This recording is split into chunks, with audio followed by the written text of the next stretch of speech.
ರಾಜ್ಯ ಸರ್ಕಾರ ಸನ್ಮಾನ್ಯ ಸಿದ್ದರಾಮಯ್ಯನವರ ನೇತೃತ್ವದ ಕಾಂಗ್ರೆಸ್ ಸರ್ಕಾರ ಕಳೆದ 8 ತಿಂಗಳಲ್ಲಿ ಏನು ಬಡವರಿಗೆ ಕಲ್ಯಾಣದ ಕಾರ್ಯವನ್ನು ಮಾಡಿದೆ, ಅದಕ್ಕೆ ಸಹಜವಾಗಿ ಒತ್ತು ಕೊಟ್ಟಿದ್ದಾರೆ.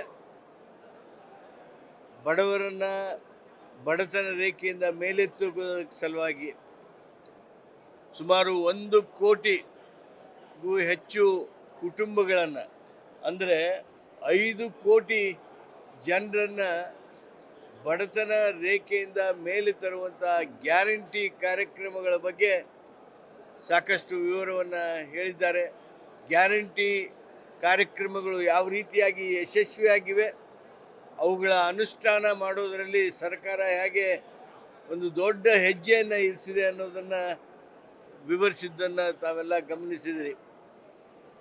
ಗ್ಯಾರಂಟಿ ಕಾರ್ಯಕ್ರಮಗಳ ಮೂಲಕ ಇವುಗಳ ಕೇವಲ ವೆಲ್ಫೇರ್ ಮೇಜರ್ಸು, ವೆಲ್ಫೇರ್ ಸ್ಕೀಮು ಹಾಗೆ ಅನ್ನೋದ್ರಲ್ಲಿ ಮಾತ್ರ ಅಲ್ಲ, ಮಾನವ ಹಕ್ಕುಗಳ ರೀತಿಯೊಳಗೆ ಈ ಗ್ಯಾರಂಟಿ ಸ್ಕೀಮನ್ನು ನಾವು ಗಮನಿಸ್ತಾ ಇದ್ದೇವೆ ಹಾಗೂ ಅವುಗಳನ್ನು ಅನುಷ್ಠಾನ ಮಾಡ್ತಾ ಇದ್ದೇವೆ ಅನ್ನೋದನ್ನು ಅಂಕಿ ಸಂಖ್ಯೆ ಸಮೇತ ವಿವರಣೆಯನ್ನು ಕೊಟ್ಟಿದ್ದಾರೆ.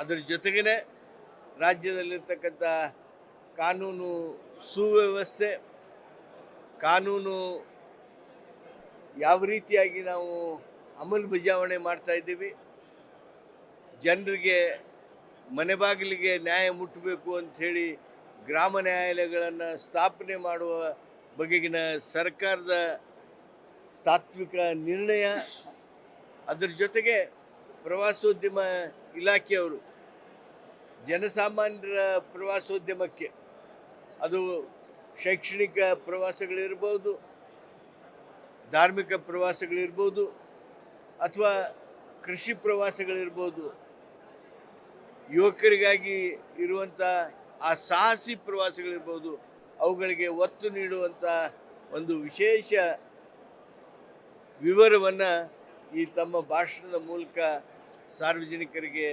ತಿಳಿಸಿದ್ದಾರೆ. ಕರ್ನಾಟಕ ಸರ್ಕಾರ ಮಾಡಿರ್ತಕ್ಕಂಥ ಸಾಧನೆಗಳನ್ನು ಎಳೆಯಾಗಿ ಬಿಚ್ಚಿಟ್ಟಿದ್ದಾರೆ. ನಾವು ಹೇಗೆ ಇದರಲ್ಲಿ ಯಶಸ್ಸು ಪಡ್ತಾ ಇದ್ದೇವೆ ಅನ್ನೋದನ್ನು ಹೇಳಿದ್ದಾರೆ. ಇದರ ಜೊತೆಗೇ ಕೇಂದ್ರ ಸರ್ಕಾರ ಬರ ಪರಿಹಾರದ ವಿಚಾರವಾಗಿ ತೀವ್ರವಾಗಿ ನಮಗೆ ಮಾಡಬೇಕಾಗಿರ್ತಕ್ಕಂಥ ಅನುಕೂಲತೆಯನ್ನು, ಅನುದಾನ ಬಿಡುಗಡೆಯನ್ನು ಮಾಡಬೇಕು ಹಾಗೆ ಅನ್ನುವಂಥ ಒಂದು ಮನವಿಯನ್ನು ಈ ಭಾಷಣದ ಮುಖಾಂತರ ಮಾಡಿದ್ದಾರೆ. ರಾಜ್ಯಪಾಲರ ಭಾಷಣ ರಾಜ್ಯ ಸರ್ಕಾರದ ಸಾಧನೆಗಳ ಒಂದು ಕನ್ನಡಿಯಾಗಿದೆ. ಕಳೆದ 8 ತಿಂಗಳಲ್ಲಿ ನಾವು ಮಾಡಿರ್ತಕ್ಕಂಥ ಸಾಧನೆ, ನಾವೇನು ಚುನಾವಣೆ ಮೊದಲು ಕಾಂಗ್ರೆಸ್ ಪಕ್ಷ ತನ್ನ ಮ್ಯಾನಿಫೆಸ್ಟೋ ನೀಡೋದ್ರ ಮೂಲಕ ಮ್ಯಾನಿಫೆಸ್ಟೋದಲ್ಲಿ ಏನು ಹೇಳಿದ್ವೋ ಅವುಗಳನ್ನು ಅತ್ಯಂತ ಯಶಸ್ವಿಯಾಗಿ ಅನುಷ್ಠಾನ ಮಾಡಿದ್ದೇವೆ, ನುಡಿದಂತೆ ನಡೆದಿದ್ದೇವೆ. ಕ್ರಾಂತಿಕಾರಕವಾಗಿರ್ತಕ್ಕಂಥ ಕಾರ್ಯಕ್ರಮವನ್ನು ತಂದಿದ್ದೇವೆ. ಜಗತ್ತಿನಲ್ಲಿ ಎಲ್ಲೂ ಒಂದೇ ನಿರ್ಣಯ ಅತ್ಯಂತ ಕಡಿಮೆ ಸಮಯದಲ್ಲಿ 5 ಕೋಟಿಯಷ್ಟು ಬಡ ಜನರನ್ನು ಬಡತನ ರೇಖೆಯಿಂದ ಮೇಲೆತ್ತುವಂಥ ಕೆಲಸ ಆಗಿಲ್ಲ. ಅಂಥ ಕ್ರಾಂತಿಕಾರಕ ಕಾರ್ಯಕ್ರಮವನ್ನು ಗ್ಯಾರಂಟಿ ಮೂಲಕ ನಾವು ನೀಡಿರೋದು ಮಾತ್ರವಲ್ಲ, ದಿಸ್ ಈಸ್ ಬಿಗಿನಿಂಗ್, ಇದು ಪ್ರಾರಂಭ. ಇಂಥ ಹಲವಾರು ಕಾರ್ಯಕ್ರಮಗಳ ಮೂಲಕ ಕರ್ನಾಟಕ ನಾಡನ್ನು ಸಮೃದ್ಧಿ ನಾಡನ್ನಾಗಿ ಮಾಡ್ತೀವಿ. ಕರ್ನಾಟಕ ಸಂಭ್ರಮ ಆಚರಣೆ ಮಾಡ್ತಾ ಇದ್ದೀವಿ. ನಮ್ಮ ರಾಜ್ಯಕ್ಕೆ ಕರ್ನಾಟಕ ಅಂತ ನಾಮಕರಣ ಆಗಿ ಈಗಾಗಲೇ 50 ವರ್ಷಗಳಾಗಿವೆ.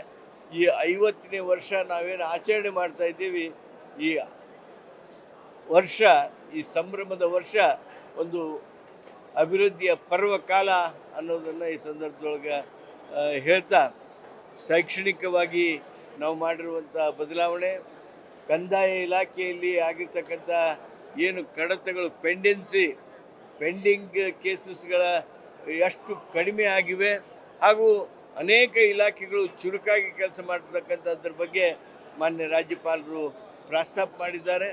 ಅತ್ಯಂತ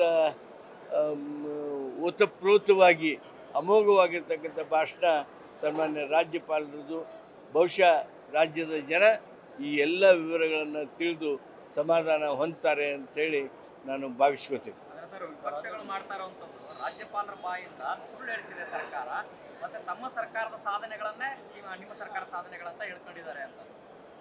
ರಾಜ್ಯ ಸರ್ಕಾರ ಇದುವರೆಗೆ ಮಾಡಬೇಕಂತ ಕೇಂದ್ರದ ಪಾಲೇ ಜಾಸ್ತಿ ಏನಿದೆ ಇದರಲ್ಲಿ? ಕೇಂದ್ರದ ಪಾಲು ಗ್ಯಾರಂಟಿಗಳು ಕೇಂದ್ರದ ಪಾಲಿದೆಯಾ? ಬರದ ವಿಚಾರದಲ್ಲಿ ಒಂದು ನಯಾ ಪೈಸೆ ಕೊಡದೇ ಇರತಕ್ಕಂಥ ಕೇಂದ್ರ ಸರ್ಕಾರ ಅವ್ರದ್ದು ಪಾಲಿದೆ. ಇದರಲ್ಲಿ ಏನಿದೆ ಅವ್ರ ಪಾಲು? ಏನು ಮಾತಾಡ್ತಾರೆ? ಗವರ್ನರು ನಾವು ಅಂಕಿಅಂಶ ಯಾವುದಾದ್ರೂ ಕೊಟ್ಬಿಟ್ರೆ ಸುಮ್ಮನೆ ತೊಗೊಂಡ್ಬಿಡ್ತಾರೆ? ಭಾಳಷ್ಟು ಅಸೂಯೆ ಆಗಿದೆ ಅವ್ರಿಗೆ. ಇದೇನು ಅಭಿವೃದ್ಧಿಯ ಕೆಲಸ, ಜನಕಲ್ಯಾಣದ ಕೆಲಸ, ಜನರಿಗೆ ಸಮಾಧಾನ ಆಗುವಂಥ ಕೆಲಸ, ಅದ್ರ ಜೊತೆಗೆ ಕೇಂದ್ರ ಏನು ಮಾಡಿಲ್ಲ ಅನ್ನೋದನ್ನು ಹೇಳಿದ್ದೇವೆ. ಅದು ಅವ್ರಿಗೆ ಭಾಳಷ್ಟು ನೋವು ತಂದಿರ್ಬೋದು. ಆದರೆ ರಾಜ್ಯದ ಜನ ಈ ಭಾಷಣದ ಬಗ್ಗೆ, ಈ ಭಾಷಣದಲ್ಲಿದ್ದಂಥ ವಿವರದ ಬಗ್ಗೆ ಸಮಾಧಾನ ಪಟ್ಕೊಂಡಿದ್ದಾರೆ. ಅಸೂಯೆಯಿಂದ ಅವರು ಮಾತನಾಡ್ತಕ್ಕಂಥ ರೀತಿ, ಅವರು ಸದನದಲ್ಲಿ ಏನು ಯಾವ ರೀತಿಯಾಗಿ ವರ್ತನೆ ಮಾಡಿದರು ತಾವು ಎಲ್ಲ ಗಮನಿಸ್ತಾ ಇದ್ದೀರಿ. ನಾನು ಇಷ್ಟೇ ಹೇಳೋದಕ್ಕೆ ಬಯಸ್ತೀನಿ, ಯಾರು ಸತ್ಯವನ್ನು ಅನ್ವೇಷಣೆ ಮಾಡಬೇಕಂತಾರೆ, ಇದರಲ್ಲಿ ನೋಡಲಿ ಯಾವ ಅಂಕಿ ತಪ್ಪಿದೆ. ಅದಕ್ಕಾಗಿಯೇ ರಾಜ್ಯಪಾಲರ ಭಾಷಣದ ಮೇಲೆ ಚರ್ಚೆ ಇದೆ ಅಲ್ಲ, ಅವರು ಹೇಳಿ ಯಾವುದು ಅಂಕಿ ತಪ್ಪಿದೆ ಅವ್ರಿಗೆ ತಕ್ಕ ಉತ್ತರವನ್ನು ಕೊಡ್ತೇವೆ. ಸರ್, ಇನ್ನೊಂದು ಕೇಸರಿ ಶಾಲ್ ಧರಿಸ್ಕೊಂಡು ಬಂದಿದ್ದಾರೆ ಸರ್, ಯಡಿಯೂರಪ್ಪ ಭಾಷಣಕ್ಕೆ ಕೇಸರಿ ಶಾಲ್ ಹಾಕೊಂಡು ಬಿಜೆಪಿ ಬಂದಿದ್ದಾರೆ. ಅಂದರೆ ಅವರು ಈ ನಮ್ಮ ಪಾರ್ಲಿಮೆಂಟ್ರಿ ವ್ಯವಸ್ಥೆಯೊಳಗೆ ಯಾವುದು ಶಿಸ್ತು ಹಾಗೂ ಏನು ಸಂವಿಧಾನ ನಮಗೆ ಬೋಧನೆ ಮಾಡ್ತದೆ ಅದ್ರ ಬಗ್ಗೆ ಯಾವುದೇ ರೀತಿಯಾಗಿರ್ತಕ್ಕಂಥ ಗೌರವ ಇಲ್ಲ ಅಂತ ಅಂದಾಗೆ ಈ ಧರ್ಮದ ಹೆಸರಿನಲ್ಲಿ, ಜಾತಿಯ ಹೆಸರಿನಲ್ಲಿ, ದೇವರ ಹೆಸರಿನಲ್ಲಿ ರಾಜಕಾರಣವನ್ನು ಎಲ್ಲೆಲ್ಲಿ ಎಷ್ಟೆಷ್ಟು ಮಾಡಬೇಕು ಅಷ್ಟು ಮಾಡಬೇಕು. ಅದನ್ನೆಲ್ಲ ಬಿಟ್ಟು ಎಲ್ಲವೂ ಅದನ್ನು ಮಾಡ್ತಕ್ಕಂಥ ಬಿ ಜೆ ಪಿಯವ್ರಿಗೆ ಬರೋ ದಿವಸಗಳಲ್ಲಿ ಪಾಠ ಕಲಿತಾರೆ. ನ್ಯೂಸ್ ಫಸ್ಟ್ ನಿರ್ಭೀತಿಯಿಂದ ನಿಮ್ಮ ಪರವಾಗಿ.